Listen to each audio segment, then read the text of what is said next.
Today, I'm going to answer the age-old question that we're all wondering: what exactly is brain retraining? Now, for the last few years, brain retraining has been a buzzword that's kind of popped up in this whole CFS community with long COVID, dysautonomia.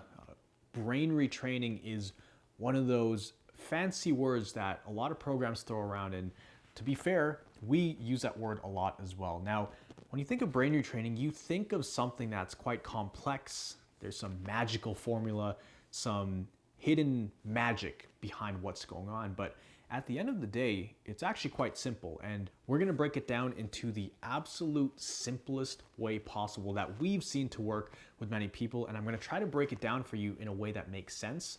As I know, a lot of people who are watching this video, they either have a lot of pain, a lot of mysterious symptoms, lots of fatigue, potentially a lot of brain fog as well. So the last thing I want is to confuse you with some technical terms or super scientific stuff. So as I said, I'm going to explain this in the simplest, easiest way possible. Now, if you don't know who I am, my name is Miguel Bautista. I'm fully recovered from chronic fatigue syndrome, and I dealt with extreme symptoms for about 5 years, 4.5 to 5 years. And at my worst, I was in the hospital. I was hospitalized for about 2 months. I was completely bedridden. I literally had to drink a lot of food through a straw. I had to learn how to use a wheelchair, learn how to use a walker. And after that, I got my life back. I had to rebuild it little by little. And it got to the point where now I'm able to live a life with thriving health. I can travel, I can work full time, I can exercise. And I really had to work to get my life back. And brain retraining is one of those things that really helped me.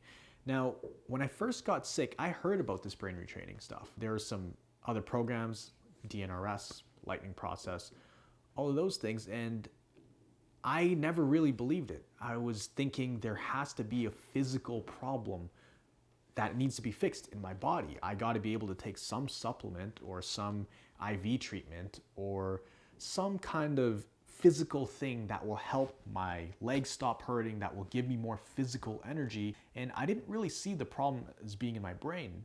But what happens is, with CFS or fibromyalgia or long COVID, typically people go to all these doctors and they get all the tests ruled out, and the doctors don't find anything. Blood tests, CT scan, X-ray, Holter monitor, ultrasound, stress test, sleep study, plus about 20 or 30 other tests, plus trying different medications and supplements, and nothing seems to work.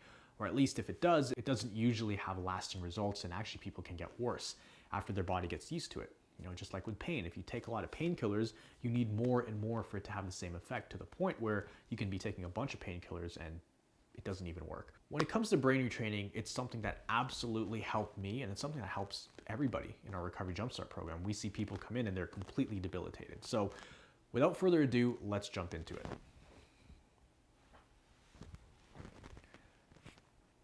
What exactly is brain retraining? Now, brain retraining refers to the process of using various techniques to change the way the brain functions, usually in order to overcome a particular issue or condition. Neuroplasticity is the key to this process. By creating new neural pathways and connections and reawakening old ones in the brain, we can change the way we think, feel, and respond to the world around us. In the context of CFS, this means that we can use brain retraining techniques to reduce the brain's sensitivity to stress and pain and increase its ability to not trigger symptoms. And that is crucial here, because right now our brain is in a very, very hypersensitive state.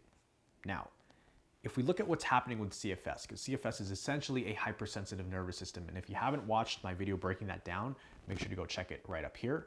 A hypersensitive nervous system / hypersensitive brain, because they are one and the same, this is kind of how it looks, right? You have some kind of stimulus over here.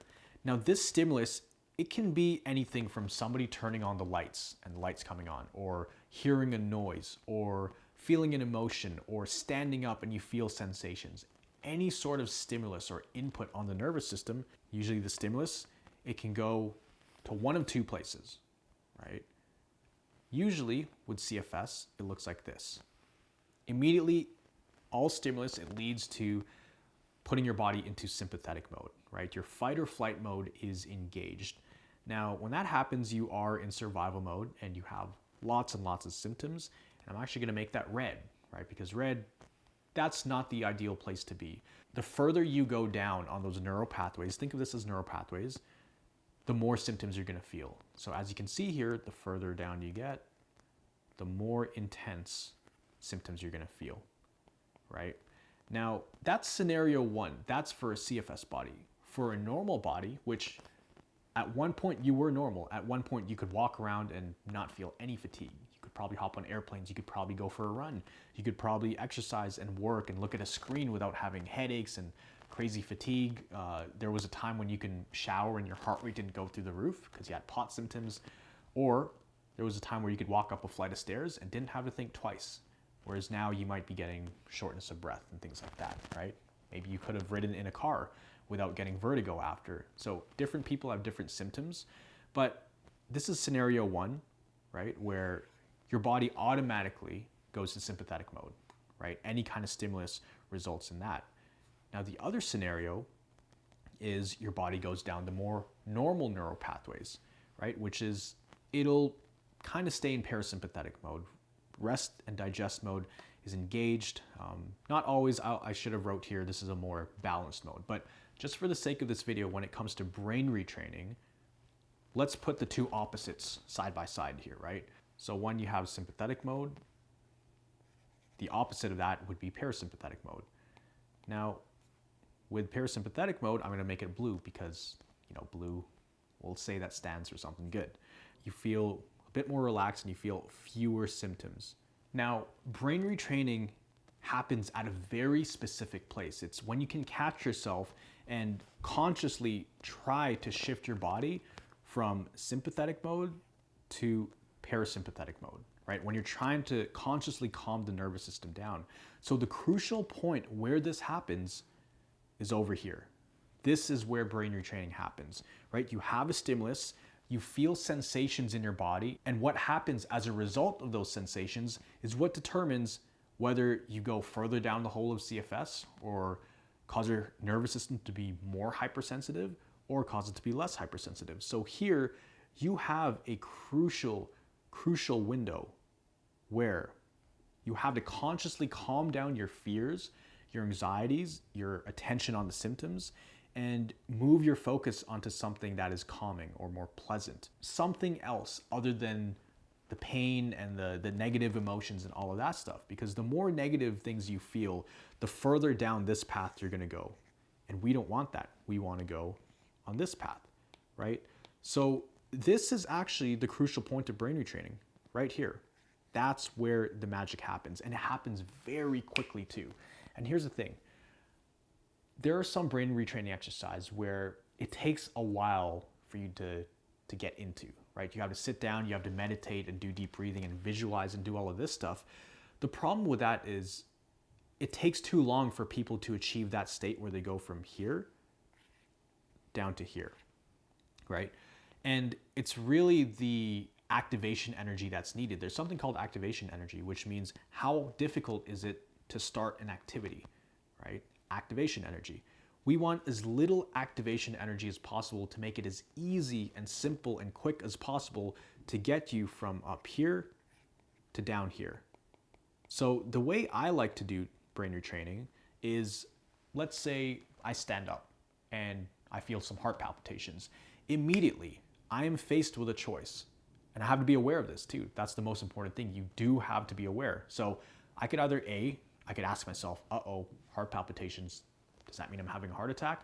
Or I could feel the fear and let it scare me and let it cascade into a bunch of other thoughts. Or I can feel that sensation and tell myself, oh, it's just the nervous system. And I have a video up here that breaks that down, how you want to throw everything under one umbrella. You basically want to say, yeah, that is definitely the nervous system. Granted, as long as you have had everything else checked out. But this is the crucial point where that happens. This right here, right? So that's one example. Another example is if you're in the car and you go for a short drive, or you're a passenger, you're going to a doctor's appointment, and then you get back home, now you're feeling really dizzy. You are faced with an option. Do you worry about, was that too much? Should I have not done that? Oh, I'm regretting that. Or do you accept it and say, yeah, I knew the symptoms were coming. That's fine. Because I know that My success in recovery is determined by how well I respond to symptoms, right? There's so many crucial moments during the day where this will happen. You'll be faced with this crossroad hundreds of times every single day. When you're thinking in your mind and you see these thoughts start to pop up, but what if this, what if that? It's like the what if problem. Any question that you experience that starts with what if, just completely forget about it.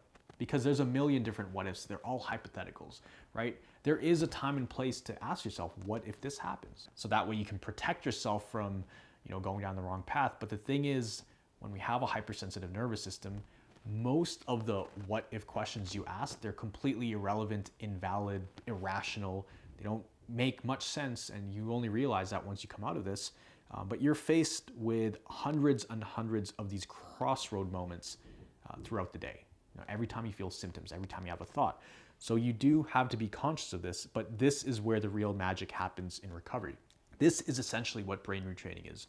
When you're consciously choosing to calm down your fears, anxieties, and attention on the symptoms and move your focus into something that is calming or more pleasant, right? And there's so many different ways to achieve that. I found the easiest way was just, hey, it's just the nervous system. And I had to tell myself that hundreds of times per day.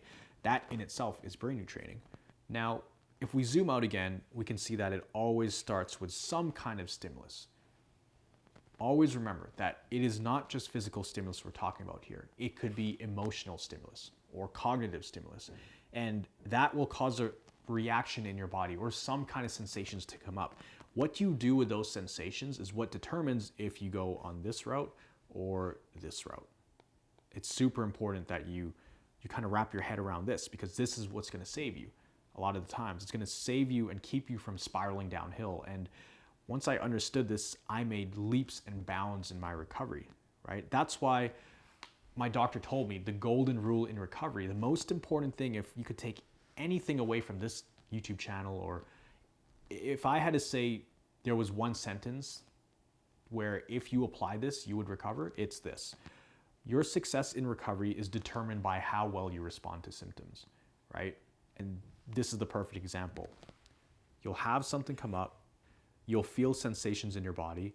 What you do with those sensations, how you respond to that, that's what determines if you get better or not. That's what determines if you stay the same or get better or fall into a downward spiral. So just be very mindful of that, but that's essentially how brain retraining works. You are faced with a crossroad, and the thing is, you actually have to be aware that the crossroad is even there, because we think we don't have control. Yeah, you may not feel like you're in control, but you have control for a few seconds to tell yourself it's just the nervous system. And guess what? 5 seconds later, 10 seconds later, and those sensations are probably going to be back. So you do have to tell yourself over and over again that, hey, it is just the nervous system. So at the end of the day, brain retraining is essentially retraining your neural pathways. We're trying to take your brain from a overly cautious survival mode, do anything we can to stop this body from moving and exposing itself to stimulus. We're trying to take it from that to, hey, it's okay to go for a walk. We don't have to send all these false survival signals and these red lights in our body, red lights as in symptoms, to completely stop you in your tracks. We have to take it from that survival state to a more normal state. And we do that through brain retraining. So that's essentially what brain retraining is. There's a million different ways to get there. I think anything that takes your brain away from the pathways, the automatic pathways of fear and worry and doubt and anxiety, and you consciously try to implement a shift in that, of what it naturally wants to do, that in itself is brain retraining. But the thing is, neuroplasticity is the ability of the brain to form and reorganize synaptic connections, especially in response to learning or experience or following an injury, right? Here's an example. Neuroplasticity offers real hope to everyone from stroke victims to dyslexics. So it's changing the patterning in your brain, and it can work both ways. You've gone from a normal functioning person to somebody with a hypersensitive nervous system. That change, that was neuroplasticity, right? But if it can change one way, then you can change it back. And that's the great thing about the brain. It's neuroplastic, right? It can change, you can mold it, and it can adapt based on what you feed it, based on what triggers you do, based on the patterns of thinking you have. So you do have the power to absolutely get better. The tricky part is sticking to it. That's where most people run into issues. It's sticking to the brain retraining, sticking to the path. A lot of times you need reminders. And when I was getting better, I never really thought of myself as brain retraining, right? I just saw that fork in the road and it's like, oh, my brain is playing tricks on me. It's trying to get me to panic and freak out and asking me all of these what if questions, but I'm gonna consciously say, no, it is the nervous system. So I think people get caught up in this whole term brain retraining. All it is, it's repatterning your brain. And we're trying to lay down new roadmaps in your brain or reawaken those roadmaps, because your brain somewhere in there, it knows how to be normal. It just has trouble accessing those areas because it's so used to going down the survival roads, right? It's kind of like if you think of a city and you have these super highways with 7 lanes and you have these dirt side roads that most people don't take. Most people will take the path of least resistance. They'll take the highway, right? Some people may take the side roads. Your body and the way humans work is our internal processes will typically take the path of least resistance, especially with the way we think, just us as humans, the path of least resistance. So if it's so used to going down the super highway, it's going to be really hard and you're going to have to remind it over and over again, hey, we need to take the side roads. We need to take the side roads. And it's going to be like, why? It's so easy to drive on this highway. We're so used to it. To your brain's physiology, it's easier for it to do that. Even though you're feeling pain and experiencing a lot of discomfort, it doesn't care. It doesn't care about your feelings. It will just go down those neural pathways because that's what's easiest. So it's like trying to repave these side roads to make it all nice again, make it more appealing to go down. And over time, you get used to going down those side roads. And those side roads, you build over it, you upgrade the road, and next thing you know, you're taking that every day, right? So right now, your brain is on a super highway, and that highway is symptoms, survival mode, fatigue, anxiety, fear, all of that stuff. So that will be like the natural state. The unnatural state right now for your mind is to take the side roads. So I hope this video helps. I hope that really breaks down how brain retraining works in a nutshell. Again, these are all analogies. I'm not a scientist. I'm not a doctor or anything like that. I'm just sharing with you my experience and what we've seen with people in the program recovering, because we get real results with people in the program from all around the world who have tried so many different methods. And it seems like the simpler we can explain things, the easier it is for people to wrap their heads around what's going on and what they're even trying to accomplish with the brain retraining, the better it is for them to stick to it. The more they can stick to it, the more success they will see, the more health they will achieve, and they're just that much closer to thriving health. So if you did want some extra help on your recovery journey, if you did need some support and accountability, and you wanted to learn more analogies like this, because we talk about this all the time in the Recovery Jumpstart program, then make sure to click that link below. You can apply to our program. We don't accept everybody because this is a very unique health situation that we're trying to deal with here. But if you do qualify for the program, then we would absolutely love to help you on your journey, and we'll help build a custom plan for you. We're going to show you what you need to be focusing on every step of the way. We're going to show you how to deal with symptom flare-ups, deal with setbacks, and how to really build things back into your life layer by layer without risking a relapse. So if you wanted to do that, again, click the link down below where you can learn more about how we can help you. If you did enjoy this video, hit the thumbs up button, comment down below your biggest takeaway from this video. And as always, remember that you are a thriver and you are just one mind shift away from living a life with thriving health. I'll see you in the next video.